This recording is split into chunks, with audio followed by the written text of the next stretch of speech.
Hey there, everybody. Lisa Duerre, Ctrl+Alt+Delete. And I have a question for you today. And I'm going to give you three descriptors. I want you to think about this wherever you are in your day. Are you feeling overwhelmed? Are you feeling that work and home are blurring together? And maybe you just have this overall kind of inside feeling that you have to do it all? If you said yes to any one of these, you want to listen in today. And I'm not thinking about this just through the lens of work, by the way. This can also be home. Okay. What I know to be true is that when you have those feelings, you are not at your best.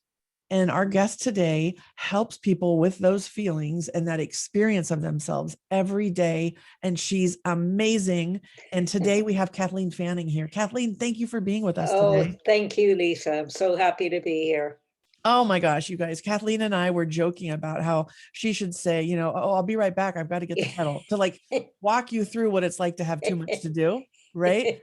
And we were cracking up about it. And what I want to say to you is the reason you want to listen into Kathleen today is I've known Kathleen for 2 to 3 years. I don't even remember because the minute I met her, she became a fast friend.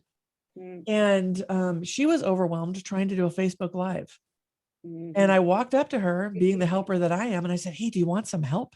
She's like, well, yes, because what the hell am I doing? Right. And we were giggling about it because whenever you try something new, aren't we our worst critic? And don't we always just feel like, oh gosh, everyone can tell?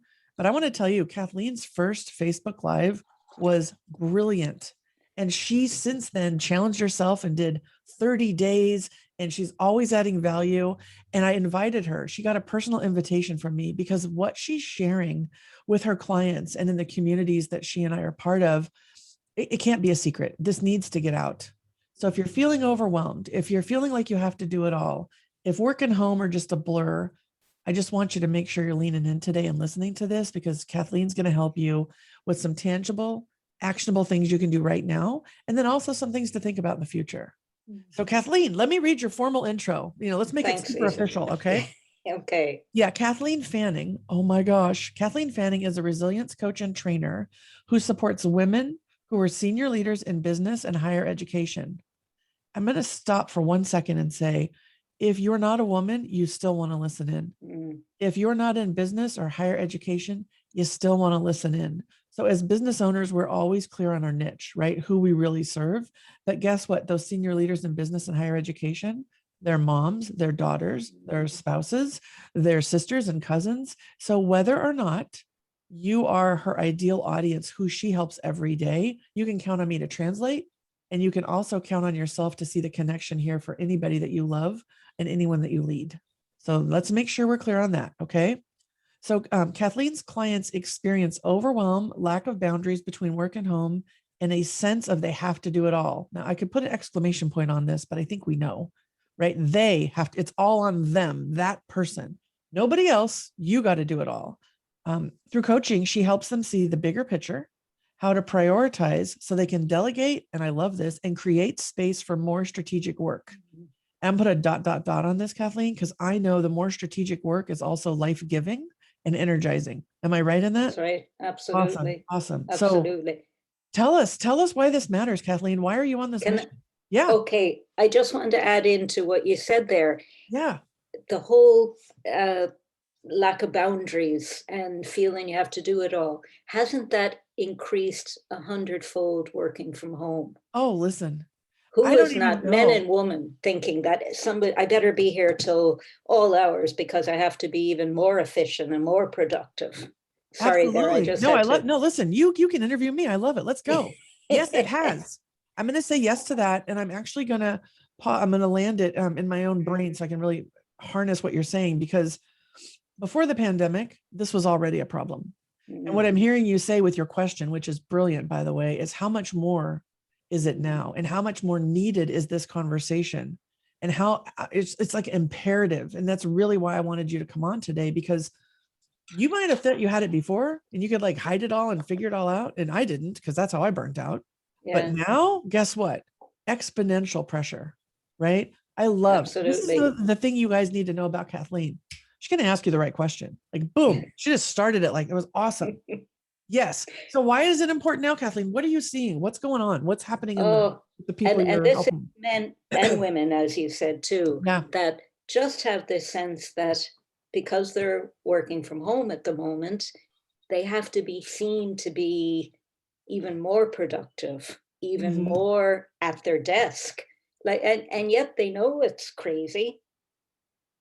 You know, they're doing longer hours, and it's a strange thing that like so many I'm thinking of a couple of clients that said, you know, if we were in work, we'd walk to the restaurant or the canteen for a cup of tea, but they nearly don't feel they can do that when they're home.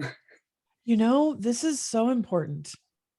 So when I burnt out, I never ate lunch except at my desk. Actually, one of Yeah, my colleagues would go get her lunch and just drop something on my desk and I'd eat it. She was so loving. Like I yeah, never asked. She just never even, she knew I would never ask for help. So she's just like, yeah, Lisa needs nutrition. Here comes the food, right? yeah. And I never walked. I just always sat at my desk. And when I took my leave and I rebooted, hence Control Alt Mm, Delete, that's why we're here, right? I started having walking meetings. I'd say, okay, mm, let's walk mm. around. Let's just get out of let's get out of our space, right? And people were like, wow, this is really helpful. And they were super, they wanted to support me too, by the way. Some of Which them is probably didn't lovely. feel like walking, right? But they were like, Lisa's Yeah, trying, so let's go. yeah, yeah, And yeah, well, how do we hold ourselves to different standards? Like, what are I guess yeah. the question that's coming up for me is what's the standard you're holding yourself to? Mm, Right. And what message are you sending your team and your loved ones and how you're holding your standards? yeah. I guarantee you it's time to look at that. Absolutely. Yeah. And what fear is there underneath? That just struck me now. Yeah. Do you know this fear that we have that comes up every so often of being found out or something? Do you know it's Yeah. crazy? Like no matter how excellent people can be in their role, there's still that judge, that critic that's kind of saying, "Are you doing enough? Are you seen to be doing enough?" Yeah. Yeah. And it's Yeah. so interesting about the fear piece. So, one of the things I say all the time to our listeners and the clients that I work with in tech, there's this overarching sense of always on, never good enough, Mm, will replace you mm, tomorrow. mm, So I can tell you, I know that fear for sure, that runs through every mm. person's head because tech basically manages budget with layoffs, right? Yeah, It's not let's be creative with the system or let's really, add more people to the problem.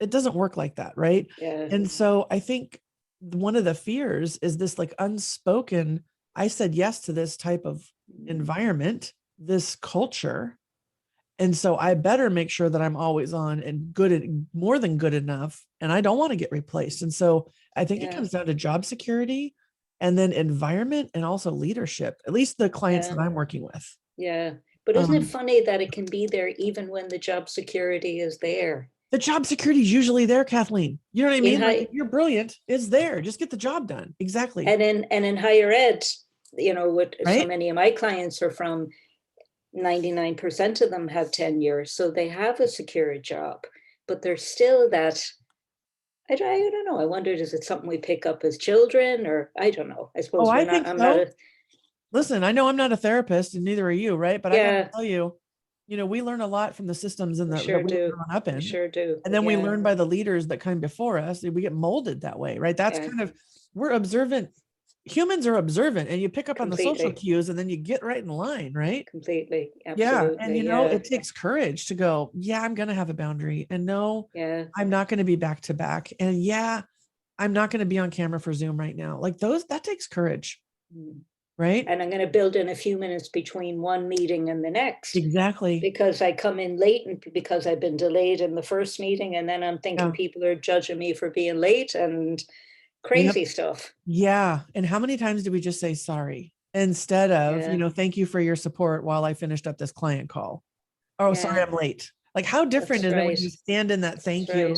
Like, for That's those of right. you listening in, Kathleen and I were scheduled earlier and I had something going on. And so I reached out. I said, hey, thank you for your support with the reschedule. And I did say, I'm sorry for the inconvenience, of Hmm. course. But I also really reflected Mm, that. And then when we got on the call right now, I said, again, thank you for your support. mm. I don't think I said I'm sorry today, did I? No, not at Yeah. all. Yeah. No, And but you so, didn't need to either because I yeah. said it's absolutely fine. And it was. Yeah. And I think that's true for so many meetings, especially your regular meetings when life happens. Yeah, You can miss one and the world's not going to end. yeah. Right. Yeah. Oh, we have a culture of meetings and meetings and meetings for meetings, and Right. everybody needs to be at the meeting. And one of my clients now has been working on which particularly with committees that he has a choice to be on, so Yes. that an invitation doesn't necessarily mean a requirement. I love that so much. So what's going to give me joy? What's going to increase my expertise? Which group can I bring something to the table to? And it's Yeah. so freeing then. Oh, so freeing. Yeah. Yeah, one of my clients this week was basically very similar to you. Like, I'm on all these core teams and they're just not going anywhere. And I get so frustrated, right? I'm just like, how people get, right? Really frustrated. Mm. And then I said, "Are you more frustrated that you're in the meeting or the way the meeting's run?" And it got really quiet. He was like, "I'm more Mm. frustrated. I'm in that damn meeting. I shouldn't even be in there." I'm like, "Well, then why do you say yes?" Yeah. Well, what do you mean? Right. So you go down that path, right? And, Yeah. I guess spoiler alert for everybody, what Kathleen and I are really talking about is being clear in your personal choices, right? And standing in your personal power, Yeah. because that's when you no longer can blame it on others. Blame the problem, not the people. That's And so right. if the problem is I don't have enough time, go look at where you have choice, Yeah. right? It's not so and so says I have to be in the meeting. I'm sure you can figure out a way in general. Okay. Yeah. This is not for the completely toxic workplace where you have the total a-hole boss and you can't do a damn thing. I'm talking about the Yeah. general The population, general. right? Yeah. Absolutely. Yeah. But we Yeah. give that responsibility over so easily, So and we easily. forget the choices that we have. I know Yeah. certainly I can, I can relate to it. And then you Yeah. catch yourself and you say, well, no, actually, Right. that, Yeah. yeah. Well, even we run our own businesses and my daughter will like, "Mom, why do you work so much? Can we take a break once in a while?" Mm. And I think about it and I'm like, wait, I run my own business. I have Yeah, more that's power than the, anybody. yeah, Right. And so yeah, one of the things that I learned in corporate when I was inside was meeting management, really blocking my calendar for thinking time and working time. And yeah, yes, I would move a meeting that I would take the lift off if necessary. But when I never had that blocked, every minute got filled. yeah, So that was one of my first revelations of, oh, wait, yeah, I do own my calendar. Even if I don't own my business, I own my calendar. exactly. And Yeah. funny now, I can remember being on a time management course. Gosh, it must be nearly 20 years ago. Time Management International. I don't, they were like the Oh biggies. yeah, I You know, remember them. Yep. do you Yep. remember? And you got a very complicated diary that I could never, like, it was way beyond my Yes. brain. Right. But the point I want to make is that they made the absolute right point that managing our time should be part of our workday. Yeah. 20 years later, Right. how many people could sit in an office and say, well, actually, I'm planning now for the next week or I'm planning for tomorrow, Yeah. and feel okay with that? Yeah. It's almost like you feel guilty for thinking time. And you know what's Yeah. really fascinating? I love that. I just love the organic dialogue I get to have with my Mm. guests. So one of the things that I learned the hard way, and I continuously remind myself because I don't think society makes it okay.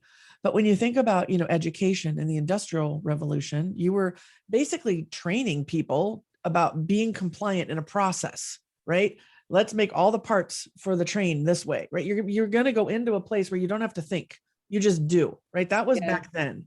But Yeah. now we're in a totally different world with information. I Yeah. mean, we have AI and machine learning, and Mm. yet we're not recognizing and celebrating people's thinking time, like being. And what I really know is that my best innovative ideas, my best aha moments, they don't happen when I'm in a meeting actively listening to somebody else. They happen when I'm walking the dog, if I'm in the shower, perhaps I'm, just in the morning reflecting on my day. So Yeah. I know this, and yet I still see leaders, including myself sometimes, because listen, human here, right? Mm. Not blocking that time. Mm. And when we talk about resilience and really thinking about dealing with ambiguity and stress, I just want to shout at the rooftops that thinking time, reflection, that's magical. How do you make that point with your clients, Kathleen? What, maybe you have a different way to say it, and our listeners will be like, "Oh, Lisa said that 17 times, but now I get it because Kathleen said it." Like what's your take on that? I think for me, it connects with where I see myself on the totem pole. Do you know, Ooh, say more. if I, well, that overused perhaps term self-care, I Hmm. think it connects with. Hmm. So if I will start putting myself first. I'm thinking back to Dan, to how many other people that talk about put the oxygen mask on first. Yep. Yep. That I think to me, it feeds in. It's just another thread in terms of how do I take care of myself so that I can be the best for other people in my life, at work and at home. Mm-hmm. And I think that includes that thinking time. It also includes just being in myself, Yeah. taking note of, how my body is reacting to a question, to a challenge, to a request. Mm-hmm. So it is that setting aside that time, but it's also, I think, so many other strands that kind of fit into how do I keep myself grounded so that I'm able to respond rather than react. Because don't we spend most of our life just the ping pong ball comes and I hit it Totally. back and I hit it back and I hit it back, Totally. Yeah. instead of letting that ball fly and then Right. Yeah. maybe I'll Pick the get the ball. next one. Yeah. Yeah. Yeah. I just had a visual. I play Nintendo, and we have this batting game, and the balls keep coming in faster and faster. And like, I don't Uh, hit every ball. I pick the one I think I can really hit. But okay. do we do that in work? No, everything that gets lobbed over, Interesting. right? Yeah. But we Yeah. feel we need to, we feel we have to, and it's, Mhm. but again, if I'm not taking that thinking time, if I'm not taking time to get outside and walk, if I'm not breathing, Yeah. there's so many pieces that come into it. Yeah. I'm operating, as so many of us, you and I have been, please God, we're not now, Yeah. operating on that fight or flight. Totally. Right. So if people are in that, that's one thing that hopefully has decreased with the working from home. But maybe they've substituted the commute and the traffic triggers with sitting at the desk and wondering, I wonder what my boss is thinking now if he saw me sitting here and I'm not getting a lot done right now, or Yeah. Yeah. Or is the board, if we don't make our numbers this month, are they going to blame it on me because I worked from yeah, home? It's like, it's yeah, insane, right? And yet yeah. it's real for people. And, the fight or flight piece that I know we talk about a lot, Mm, when you think about, we are not going to get eaten by a tiger. Do you know? But yet our I body know, thinks we are, and it's an absolutely. email or it's a meeting. And the Yeah. thing that I learned, and it took me a long time, and I think this is my earthly curriculum, is really getting clear on what my tigers are. Because Mm, there's not a real tiger coming at me. There are a couple of things that I prioritize as a tiger, but when I'm in fight or flight and I feel like it's life or death for whatever, if I yeah. bomb a presentation, yeah, there's going to be some cleanup to do. I might lose a client, but I'm not going to die. You No. know, if I get laid off, yeah, I got some bills to pay and my ego is going to be just wrecked, but I'm not going to die. Do you know? And Yeah. like, so that's just that's my own lens. And that's been something I Yeah. have to ask myself, am I going to, what's really feeling like imminent death when it's just, stress or somebody I was listening to. Oh my gosh, I'll remember her name in a second. This is how my brain works, but she talks about stress. Kelly McGonigal. She talks about stress actually meaning it's something you care about. That if Mm, I'm feeling like a presentation, if I'm feeling the mm, tiger is going to eat me and my fight or flight happens, it just really means you really care, Lisa. And so you can either level up like the Olympic champion, so rise to the challenge, mm. or you can tend to befriend and call your friend Kathleen and go, I'm feeling like I'm giving this too much energy. Can you help me? Right. So there's other ways we can deal with fight or flight that I think, we're not even really talking about or seeing. And I know you Yeah. live in this resilience land. Like this is your passion. This is something so important to you, Kathleen. So just take us on a journey of fight or flight. Like what are some tips to get out of that and to get back into your body? I heard breathing. I heard And pausing. and the parachute breath. Have you heard that described? Give me the parachute breath. Come I on. think I think this is just fantastic. It's so Yeah. simple. So I always think in terms of my hands that fight or flight, we're up here. Okay. Up at the We have top. Yeah. we have an expression in Ireland of something being up to high dough. I Ooh, presume up to it's high dough. so, Okay. I and like it. that's not a good That's thing, not a good thing. but it feel no. And usually it's somebody looking at you saying like, calm down. Okay, got So it. we're up there and the whole system with the cortisol, the adrenaline and everything kind of in action. And the parachute breath, which is a breath in through our nose and then a long breath out through our mouth. So Okay. a normal exhalation and a longer, seemingly that brings us from fight or flight to a relaxed state. You know, I do that already. And I didn't know what it was called. Before I respond to my daughter sometimes, right? And she can see it on Yeah, my face. I'll be like, yeah, yeah. you The know, Em, parachute breath. yeah, I'll be like, you know, Em, I'm feeling heightened about this. I want to go think about it. I'm going to get back to you in 10 minutes. Give Yeah, me 10 minutes to think. I do that with my yeah. daughter. I wonder Not if I do great. that. That's called a parrot. That's fascinating. And it actually Yeah, has the chemical change. that's amazing. So to me, that is, yeah. And like you use it with them, you say, we can use it in any situation. But Yeah, it's also one I find that can be helpful with sleep. So you don't want to do it too long, maybe if we're in the workplace. But when we're trying to get to sleep, I find it kind of it gets us into that sleep that's interesting. relaxed rhythm. Yeah. Because listen, how many people are having anxiety and Oh, sleep issues? It's sleep is rampant. a huge, it's like an It's huge. epidemic. It is. Yeah. And we're also, and I think there's an element to this with stress too.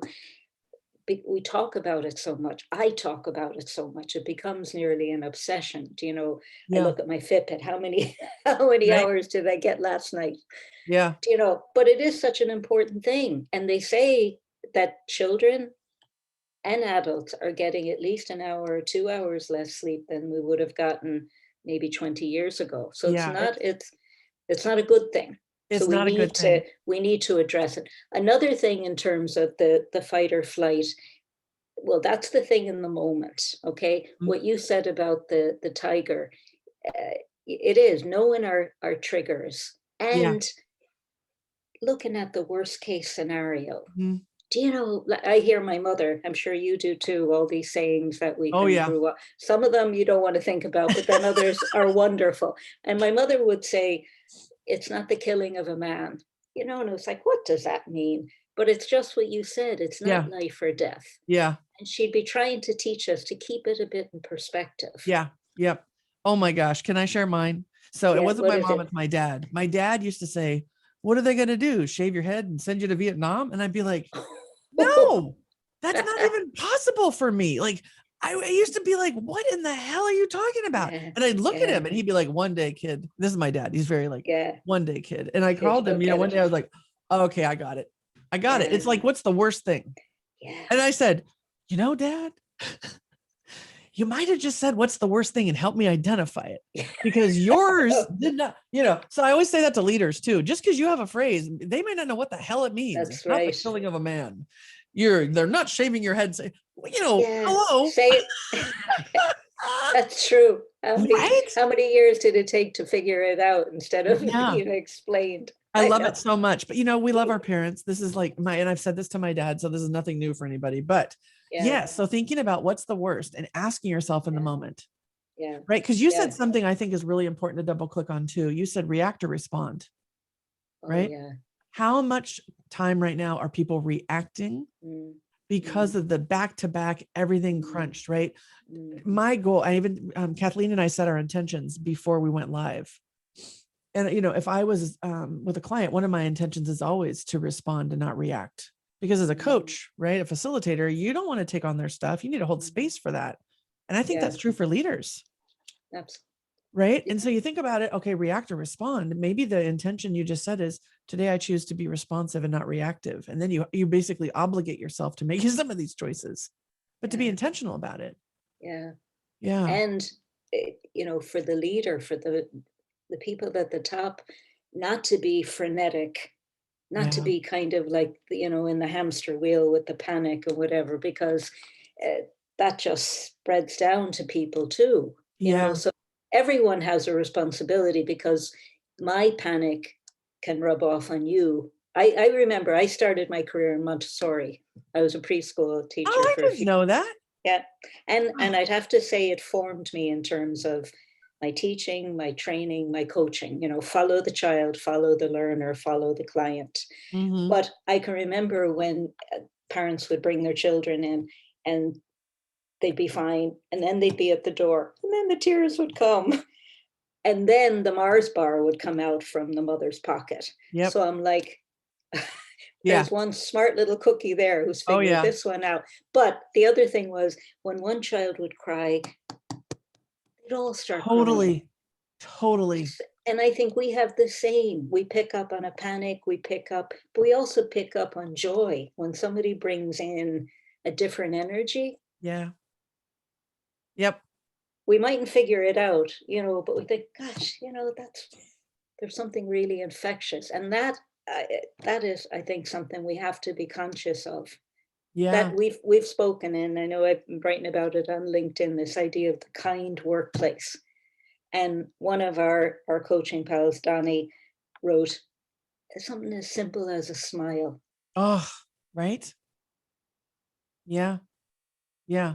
Yeah. I really want to, let's go all in on the kind workplace. Like, let's Okay. model let's talk about and model why that matters. Right. So I think your LinkedIn post, which I know I jumped right on and was all like, oh, I have an opinion on this one.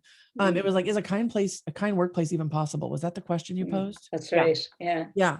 So when we think about a kind workplace, even a kind home, a kind family system, a kind whatever. Yeah. I love it so much because it actually starts with each individual and then the collective, right?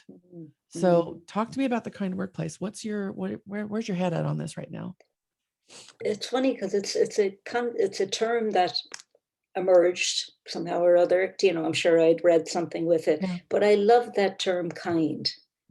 I think it has even as we say it, there's a tone to it. There's something old-fashioned yet timeless and simple. Yeah. And again, sayings, I'm sure you heard this too, if you can't say something kind, don't say anything at all. Yeah. They're all in there today. Yeah. But They're all actually, coming out that one I get. You don't have to like I translate. know. That's true. That's true. But it's about compassion. It's about not jumping to judge the other, given a bit of leeway, not taking offense, which we do. But again, you hit the nail on the head when you said about uh, we're still part of our brain is still operating as if we are in the caves. Yep. Yeah. Rick Hansen? Have you come across Rick Hansen? No. He's wonderfully on happiness, on meditation, on neuroscience. But he says, and I think this is so true, our brain is Teflon for the positive and Velcro for the negative. Oh, amen. Right. And under stress, in that fight or flight mode, which people can be on for years, they're always on the lookout for perceived slight or a perceived judgment or so the kind workplace is planting the seeds, it's creating the garden, I suppose, and we know that works. Like it sounds all schmaltzy and syrupy. Yeah. But it actually, retention is higher, job satisfaction, people perform better. We know this to be true. Yep. Yeah. And yet they're still holding on to kind of the other stuff. Well, I think it's just time for a collective, now I'm going to get all woo. It's like a collective awakening, right? And when you think about, if you give yourself time to reflect and you look back even on the last 6 months, and I don't care when you're hearing this episode, it doesn't matter. But if you look back on the last 6 months in your life, like what inspired and motivated you more? Kindness, or like venom? What inspires you more to be your best self? Acceptance and grace or judgment, right? It's such a basic question and it's so powerful that I feel like sometimes as humans, we just overcomplicate it. It's such a simple pull through. Simple. Yeah. Right? What do they call the golden rule? And then they change that to treat people how they want to be treated, not how you want to be treated. Right. But I think kind is kind. You don't got to have a rule. You just go kind is kind. One of the things, Brene Brown, who I just, I love her work, her research and how she talks, but she says clear is kind. And oh my gosh, how true is that when you lead a team or you're, planning for your family? Clear is kind. Tuesday night, we're having tacos for dinner, right? Not Tuesday night, I'll make dinner. Everybody knows tacos are coming and nobody gets to complain. And you have all this up and down about the tacos, much less, Yeah. that report that you delivered to the customer. I really appreciate your proactiveness, and that graph you used was proprietary. It shouldn't have been in there. So Yeah. that's not going to happen again. And let's make sure, not you suck and you blew it up. It's like, Exactly. this is the part we need to change, right? And the Yeah. clarity is in what it is and how we're going to do it. Yeah. I just love that. So a kind workplace is also clear Yeah. roles and And responsibilities, right? Mm-hmm. that's right. And what comes to mind for me there too, relationship. I think everything is about relationship, whether Yeah. it's like our relationship, me in a shop, me doing business with somebody, my client, whether the relationship is for a very short period of time or an ongoing, like what you just said, the feedback that's given Yeah. Yeah. is only as good as the relationship is. And that's where the Absolutely. kindness is at the, so if I could hear anything from you because I'd know you'd be looking out for my best interest. You would want the best for me. You'd want me to do better at my job. Mm-hmm. But if I heard this other manager kind of Right. being incredibly judgmental and harsh, Mm-hmm. I would pull back. Of course. Yeah. You'd shut down, right? I mean, that's That just protectiveness. that Yeah. exactly. So Yeah. kindness and building up that relationship where there's that sense of trust, Mm-hmm. where I've been blessed. I have had two wonderful managers, leaders in my career. And both of them, you'd go to the ends of the earth to do Mm-hmm. what you could for them. Yep. And they created that culture, they created all, and they weren't, you know, I don't know, what would you say? There was no apparent big ego out there. Mm-hmm. Yeah. It was Yep. just, but gave you autonomy. And they're just those pieces that just mean so much, I think. And they Oh, work. yeah. They work. They totally work. So Yeah. okay, I just had a divine hit. So I'm just going to go there. When I think Okay. about the people you work with in higher ed, Mm, right? And I think about the leaders that I work with in tech, I believe there's a common framework here. Both are recognized and rewarded for their brilliance. yeah. You know what I mean? Like there's something that like, I am the expert. I have my PhD. I know what Yes. I'm doing. I know what I'm Yes. talking about. And Yes. yet in Yes. the world that we're in now, the only way to be an expert, it's like that has to be a constant focus, right? Because technology and life changes so fast. And one of the things I think about that leads to an unkind situation Mm, is someone who's so caught up in that one definition of what makes them valuable. In other words, my domain expertise, my technical expertise, right? mm, mm, And what gets lost, I think, in that is the humanness side, because we're so focused in like the one lens of my brilliance instead of who I am and what my character is. It's like, well, but I know what I'm talking about. yeah. I went to MIT, I have my PhD, Yeah. right? And so one of the things I love working with them on is, okay, but how are you treating people? Do people Yeah. trust you? Are you, someone who wants to, share the knowledge or shame someone for not knowing it? Because just because you have it, that doesn't make you a good leader. That doesn't make you a good person. It certainly doesn't make you kind. No. So No. talk to me about that. How can experts, and I know you see it in your world too, start to really get clear on core values of kindness and remind themselves that when you're feeling triggered, that perhaps someone's questioning your brilliance, you can still be kind. I think, it struck me as you were describing that there too. It's the fallacy that when I project this all knowing, I'm the expert. I think of the person, it's like when I do presentation skills years ago, and I'd be saying, if you put yourself up behind the podium, people are far more likely in the audience to kind of want to find a Yep. gap or a mistake or something. Whereas when you move forward and you engage with the audience, you've won them over and they forgive if you make mistakes. Yeah. Yeah. Okay. So I guess where am I going with that? That I think there is a real lack of confidence underlying that. Mhm. Do you know Right. there's a fear Yes. that it's like the emperor's new clothes. I have to, if people found out. So I think in coaching or in working with someone like that, you really would want to help them to find their giftedness in other areas Mhm. because Yeah. they have to see that they have those before they'll start using them. It's so interesting when I think about the people that I am lucky and honored to get to work with. They do Mhm. have self-awareness and they do have a heart. And Yeah. yet the environments they're in continuously recognize and reward technical expertise. And I Okay. think So, sometimes they get stuck in their own conflict. Like, I feel like sometimes they might feel like, is that all there is? I'm just like a brilliant person. And I don't mean that like, it's so funny to say it out loud, I know, right? But but you it know, is, I yeah, also, I have 2 kids and I want to go to soccer, or I really believe we could, charge more for this yeah, product, or I think we should change this whole policy, but you're only coming to me in this one lane and I have so much more to offer too. yeah, So then it's like, well, I better hold on to that because that's my yeah. brand. So it's almost, I think a kind workplace is one that embraces the humanity, the Mm. complexities of humanity within the organization.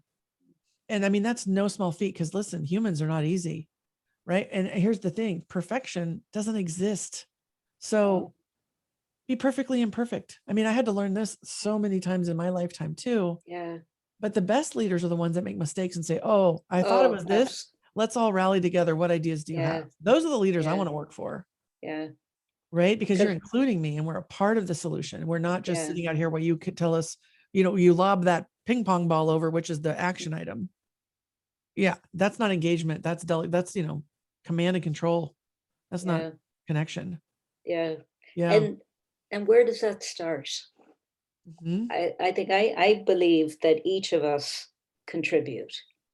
Do you know, it's much Yeah. hard and like you are clear, in a toxic environment, it's just protect yourself, keep yourself, from Yeah, getting crushed and get out of there if you exactly. can. Do Mhm. you know?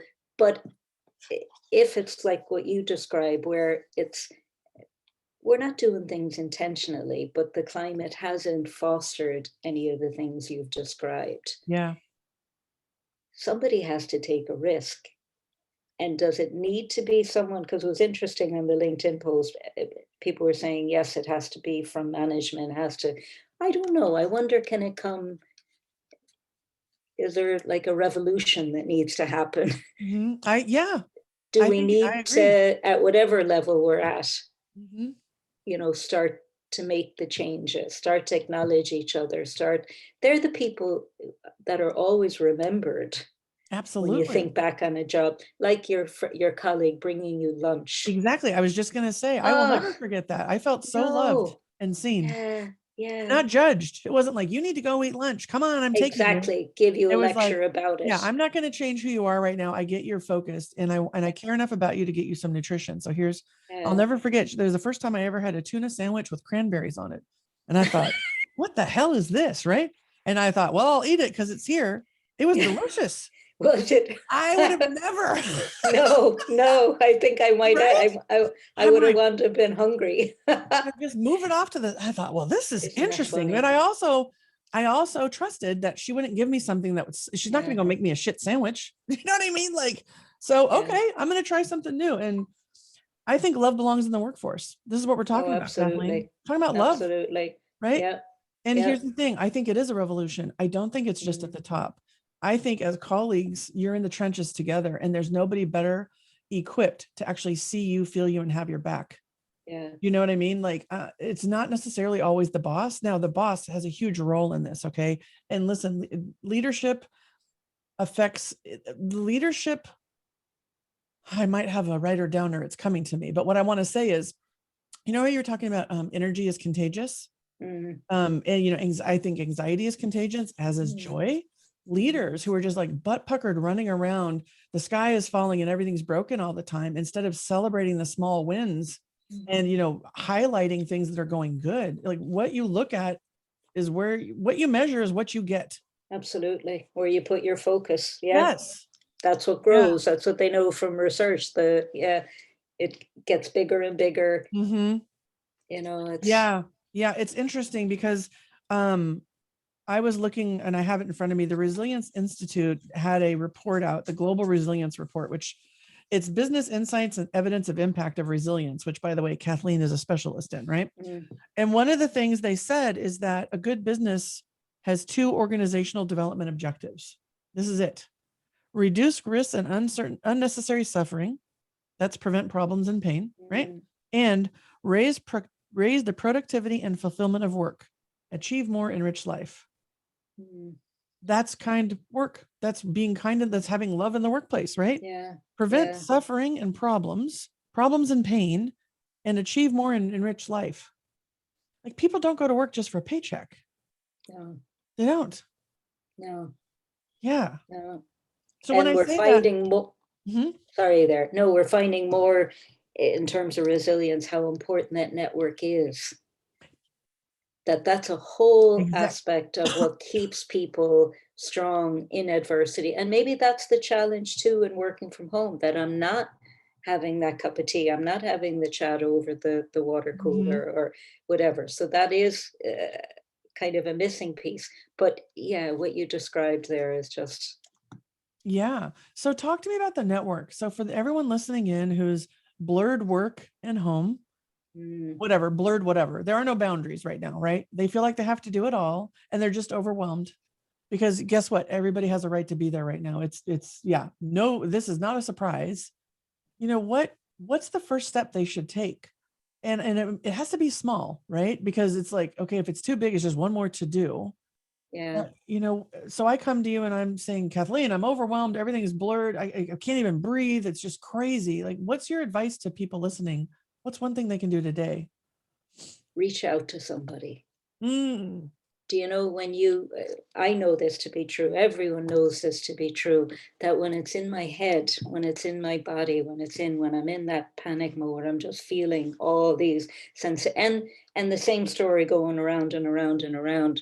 When I tell somebody else, somebody I trust, could be a colleague, could be a friend, could be my partner, whoever it is, just somebody that isn't going to judge you. Right. Just the first step of getting it out. I love that so much. And that's where they're, I find it so interesting that the body of work to do with resilience, a lot of it has come from the US military. PTSD, which I think of, and I think I nearly would have assumed everybody experienced that. But no, the people who came through the horrors whole were the people who were able to share with others, that had, and it's much more complicated kind of than that in a sense, but yeah, that reaching out, having a network of people. No man is an island, from 1500s or whenever that book was written. Do you know that we're not, and the more isolated we feel, the harder it is to get anything right. So first step, reach out, know we're not alone, look for support, look for help. May not be in the workplace. Ideally, it should be, but it may not be. So get it elsewhere. Could be therapy, but it could be coaching, could be going to a yoga class. We're the wonderful thing, we have so many challenges in our current times, but we also have such an abundance of resources. Yeah. Yeah. So I don't know, does that?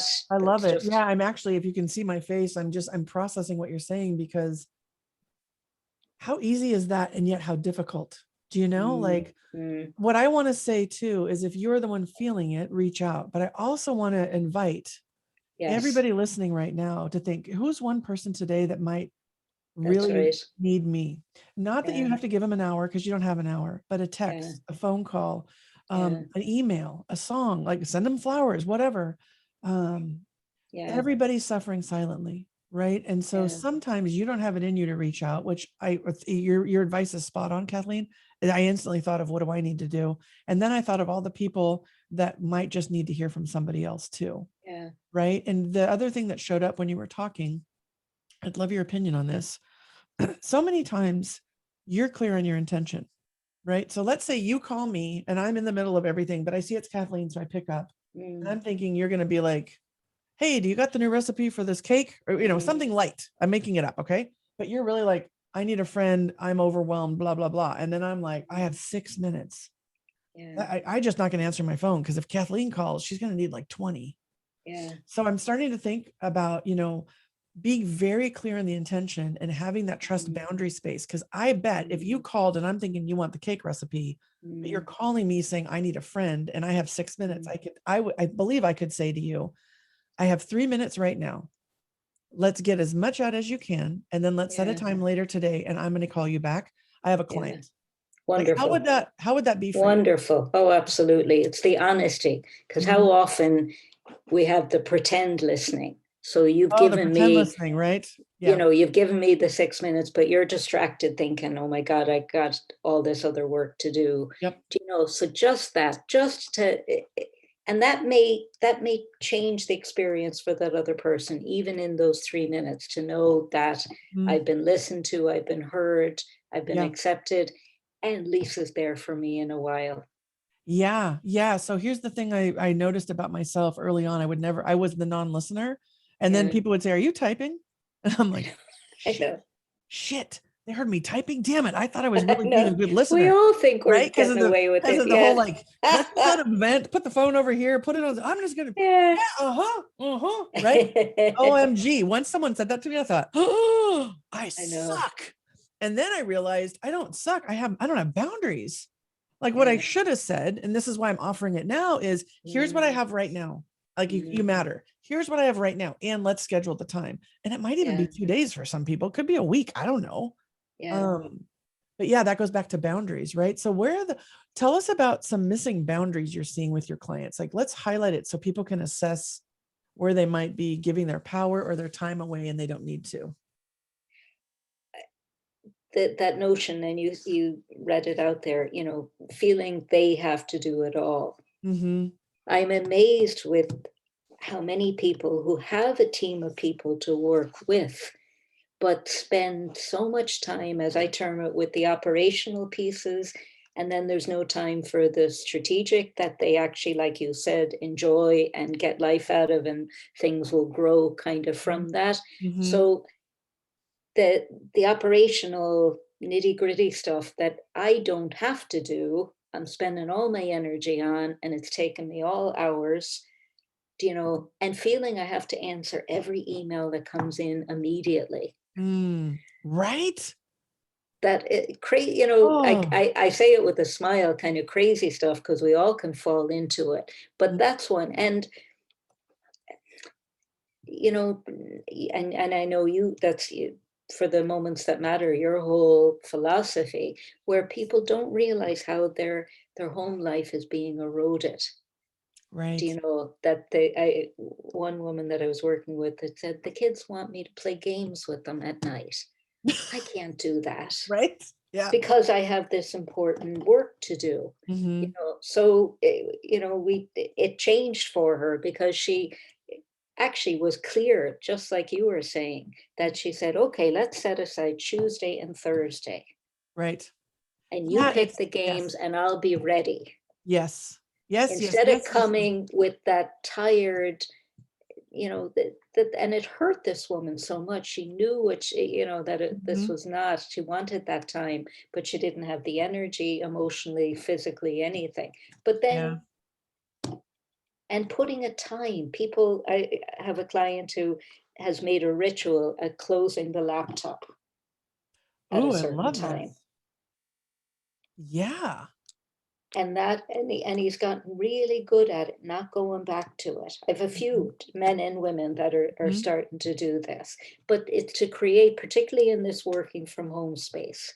When they leave the office, they get in the car, that's nearly a ritual of kind of changing boundaries and going into a new space. But when you're working from home, you have to create something that creates some little bit of space. Otherwise, it's up, it's on. So I'm going to go in for 10 more minutes. I'll put the kettle on, I'll get the dinner started, and I can go in and do another 15, 20 minutes. So totally blurred. Yeah. This is and so worn helpful. out. Of course.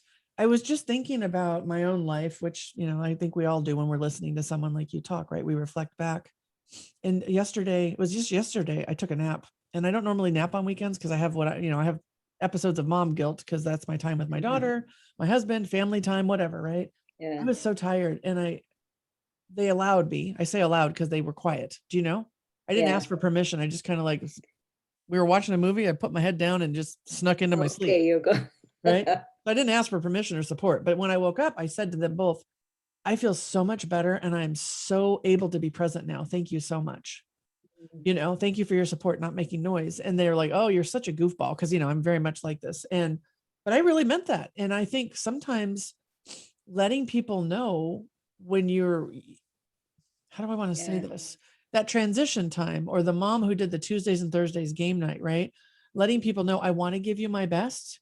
And right now I don't have it. So, but Tuesday we could have it. Like I can plan for that. That's something Yeah. beautiful, modeling that for your kids too, right? To just be, Yeah. I'm not going to be always on. I need some downtime too. And you matter. Let's plan for this. And I think you can do that with work, the schedules, the Yeah. cadence of your meetings, how often. I think Yeah. there's a beautiful gift in what you said there, Kathleen.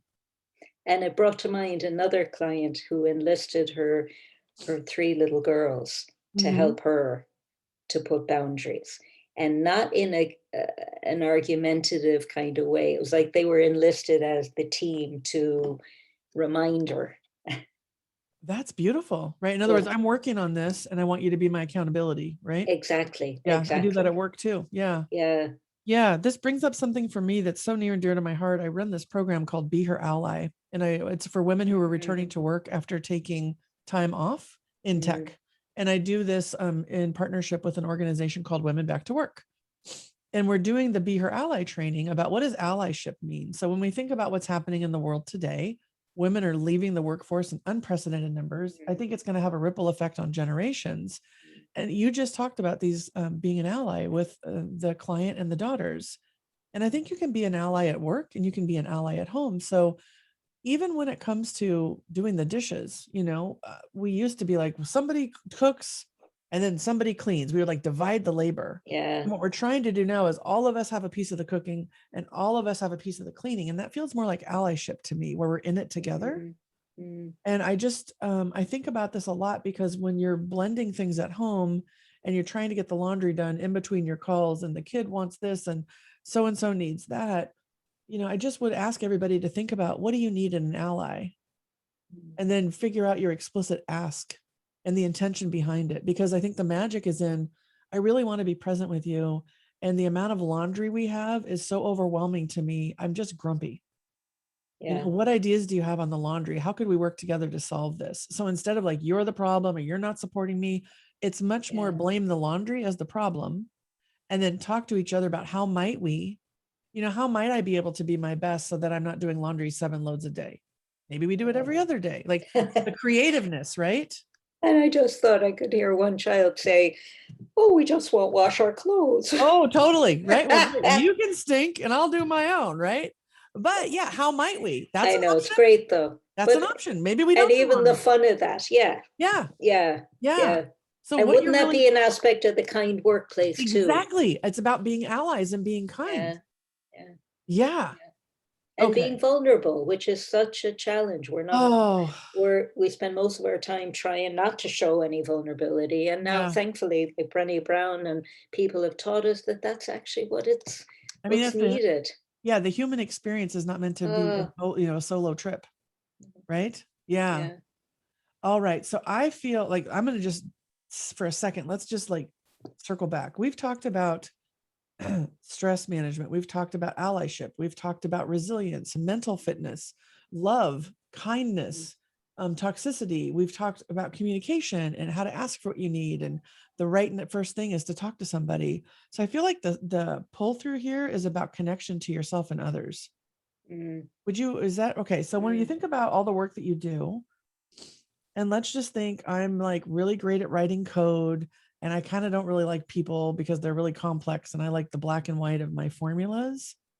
Um, Everybody has a community. Everybody somewhere has yeah. other people like them. So do you have any advice for people who just feel like they don't fit and how to find a good connection? When I think about resilience, I mean, yeah, I'm just thinking if I'm stuck and I don't even know where to start. Yeah. I'm thinking that person might well, hopefully, will have the network outside of work, Okay. Hmm. and that might be the place so that I'm not feeling isolated Yeah. outside of work as well as in work. I suppose what triggered for me was, and this isn't for that person, this is the ally.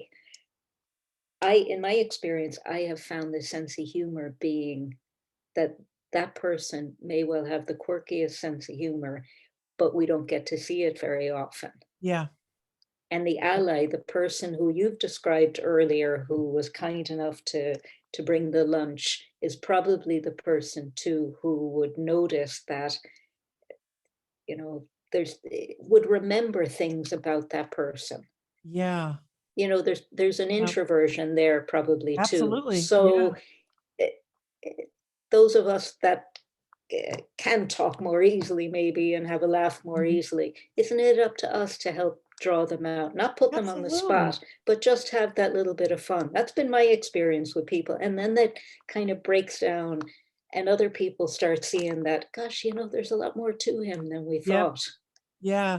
I think about even in school, they have these things called buddy benches now that if you're feeling alone Yeah, and you want a friend, like we don't have buddy benches at work, right? no, But what we yeah, do have and what we're talking about is love and kindness and allyship. That's what we're talking yeah. about. And your example is brilliant because if you see someone who's not being included, Oh, that's my big word. That that's was it. just in my That's head. it. I You I need to be the ally for inclusion. Absolutely. That's your We need to have job. somebody in every workplace should have people that have score high on inclusiveness, that Absolutely. notice when and know that experience for themselves. Yes. Yeah. When you're the last one picked for the basketball team Yeah. or whatever it Yeah. is, that you know what it's like. Mhm. Nobody wants that. Yeah. It was so interesting for so long in tech. I was, for many years, I was the HR person, right? Surrounded by the engineers. And, they're sitting around talking about switches and flips and tape outs. And, I'm like, how am Mm, I even going to have a conversation with these people?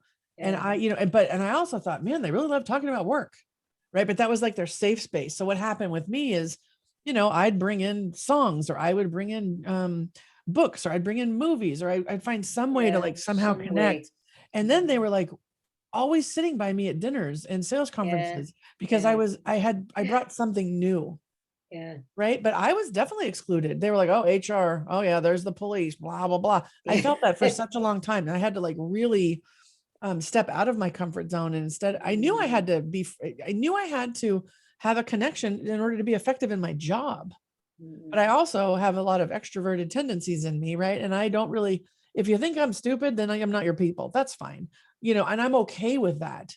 But so many times I see these beautiful, brilliant minds that mm, somewhere on ADD, ADHD, highly sensitive, spectrum. that they're just like their social piece is a little bit off. And then Yeah, people are just like, well, they're a little bit off. And I'm like, no, those are the brilliant, yeah, amazing people that if you yeah, included yeah, your life would be richer for. Those yeah. are the ones that don't follow. Those are the ones that have really high ethics and are like, I ain't playing that stupid ass whatever. I'm not doing that game or saying that joke. Like that's not nice. And so Mm, this like inclusiveness, this a sense of belonging for us all, regardless of how we're wired. mm. If I could shout it at the rooftops, that's something that's so important into my heart Oh, and my yeah, spirit. absolutely, absolutely. Yeah. And yeah, and I think there are more people that would have that desire to be inclusive, but need to have the courage to show that too. Mhm. Because there's still, we're not that far from the schoolyard and the Oh, we're not cliques that far and from the schoolyard. and to be, if I want to be with the cool ones, Yep. I have to be like this, and Yeah. to know at this stage of life that it's okay to not be there and to be the person who makes the effort with the people that aren't finding it as easy to integrate or aren't as cool or whatever it might be, Exactly. Yeah. you We're know? not that far from the schoolyard, Kathleen. I mean, No, don't oh we know God, that? no. I Yeah, know. yeah. Yeah. What an amazing conversation today. We kind I of went all around the I world, love but it. No, good. this is why we do this because if you think to control alt delete, it's about rebooting. Whatever Yeah, that is. What we're really yeah. talking about is rebooting into a kind workplace, Oh, rebooting yeah. into inclusiveness Yeah. across every network you have. It's about seeing someone and making sure they're invited. It's about letting Yeah. yourself be vulnerable and asking for what you need, Yeah. about boundary setting and clarity on what really matters. This is just I think this is a very life-giving conversation that so many people will benefit from. And I'm just grateful that you and I like organically just kind of did this little dance around it all. It's just beautiful. And you Yeah. know, it just struck me too. I think I'm so tired of that term, the new normal. I'm Oh going to gosh. replace Right. it with the kind workplace. It's So beautiful. that's Yeah. what we strive for. And we don't have to be guessing at what this crazy new normal stuff is, that we Yeah. actively work in a playful way to Mhm. create what can be just wonderful. Right. Yeah. So aren't we hopeful? We are Oh, just, well, and we're part of it, right? We're talking about it. We're yeah, putting it out there. Because listen, is it risky for you to yeah. talk about love and kindness in the workplace? Mm, Yeah. mm, You're not going to mm, be the cup of tea for everybody. That's mm. okay too, because guess what? The cup of tea you are for is all in, Yeah, right? And that isn't that where you want to play at this point in life? Like, yeah, I'm for not messing sure. around. We got things to do. Yeah. Yeah. And So, we're blessed to be able to support people in making all those changes. oh my You gosh, know, it's I feel like it's it's the my highest and privilege. best privilege. Absolutely. Mm, Yeah. mm. Yeah. So tell me this. Riddle me this, Miss Kathleen Fanning. How can people find you if they want How to can know people more? find me? www.invest hyphen in hyphen yourself.ie, because I'm in Mm. Ireland. So First of all, everybody, if you haven't figured that out yet, she's in Ireland, and you all must go to Ireland. I before the mm, pandemic hit, I did an annual pilgrimage to Ireland for a week and I long. look forward to you coming Oh, I can't again. wait to see you. Yeah, I mean, it's Mm, just the most amazing place. And when I think about invest in yourself, like what an yeah. awesome flippin' name, everybody. It's Mm, not pay for a class, right? no. It's invest in yourself Yeah, because you that's are what the it is. only you. I Yeah. mean, man, I wish I could steal your name. That's a beautiful name. Invest in yourself and on LinkedIn, right? Yep. So yeah, Kathleen Fanning. Is that how Yep. it shows up? Okay. Yeah. And I mean, I'm always liking and sharing her posts because I'm a huge fan. Yeah. So if you can't Thank find you. her, go to me and you'll find it on my activity. Good. One thing I want to know, Kathleen, when we think about energy being contagious, we talked about joy. What's a song that you go to that, and I love watching people when I ask this question, what's your go-to song? Oh, she's dancing already. Yeah. What's the Kathleen Fanning go-to song to raise your energy and bring some joy into your heart? Well, I have a few different, but I Oh, I thought love it. Yep. I'm in Ireland. I know where you go for your yearly pilgrimage. So it has to be the Galway Girl. Oh, Steve, the Galway Girl. Steve Earle and Sharon Shannon, the best version. Okay. Gets you moving and it's How's it just a go? bit of fun. Is this the Ed Sheeran song, but like by somebody else, or is this No, different actually. I okay? like his too. I like his too. No, completely different. Okay. Does Just it has go? the same name. Okay, give me a little something. How does it go? I know. I can. It's in my head, In but your it head. won't. Okay. Move your Yeah, shoulders. Show me. Is it like fast yeah. pace, slow pace? It's kind of a, well, do you know Steve Earle? He's kind I of don't a know Steve folk Earle. country kind of a, so there's a, Oh, you won't be hopping around like yeah. Beyonce or, but you definitely are up You're moving moving and with it. grooving. I love Yeah. it. Galway Girl. He Okay. fell in love with the Galway Girl. Oh, okay. Yes, So it's a and thank story. you. So our Spotify list is up. So Growing. if you Oh, want, is it? Oh, good. absolutely Control-Alt-Delete Spotify. It's Oh, already up. So good. Good, go good, find good. it, put that on, and you will put your song on there. Um, and I normally just end right here, but I feel compelled to ask you this question. If there's one wish you had for everybody listening today, what's your wish? Mm. I really do wish that that we all would find that giftedness in ourselves and really believe how much we bring to each of us bring to the workplace, to our family, to our life, and not be thinking about all the stuff and judging ourselves and criticizing ourselves. Just know that we are here because we're meant to be, and each day that we touch somebody, we've succeeded. Hmm. Do you see why I asked this question? Everybody, I know you just heard that, right? You are worthy, you are valuable, you are more than your job, Oh, yeah. right? You are more than your title, you're more than the car you drive, Thank you. where you live, Yeah. right? Your soul is here for a reason, and we are Yeah. blessed because you're here. And let's keep connecting and finding the greatness in others. And my call to action for you today, share this video in your teams, in your families, have a conversation about this. Agree or disagree, but share the video, have a conversation and see what shows up for you. You might be surprised. Yeah. And Kathleen, I see the gift in you. I am so glad you graced us with your time today. Oh, thank You you are for someone who inviting me. And absolutely. yeah, Yeah. it's wonderful Yeah. to You be in your inspire space. me. You have such a gift with words too. You took my little few words and you just made it Oh, beautiful. well, your little few words are very powerful, my friend. Okay. Right? They're very powerful. And the thing I know about you is whenever I've needed a friend, you've been right there, right? And that's something about Kathleen. And you guys saw she was doing coaching questions the whole time. I just talk. Kathleen's like, well, what about this? And what do you think? So she's quite skilled, my friends. Yeah, call to action. Play this video, share it with somebody, have a conversation. What does a kind workplace look like? What type of boundaries can you have at home? How might I feel less overwhelmed today and ask for help or receive help? Right. And then watch how your day feels better. And when all Yeah. else fails, go put this Spotify playlist on and get your body moving because that helps too. Kathleen, And it's in been, Ireland, they'd say, go make a cup of tea and you'll be fine. oh, go make a cup of tea and you'll be fine. Right? The old Exactly. cure.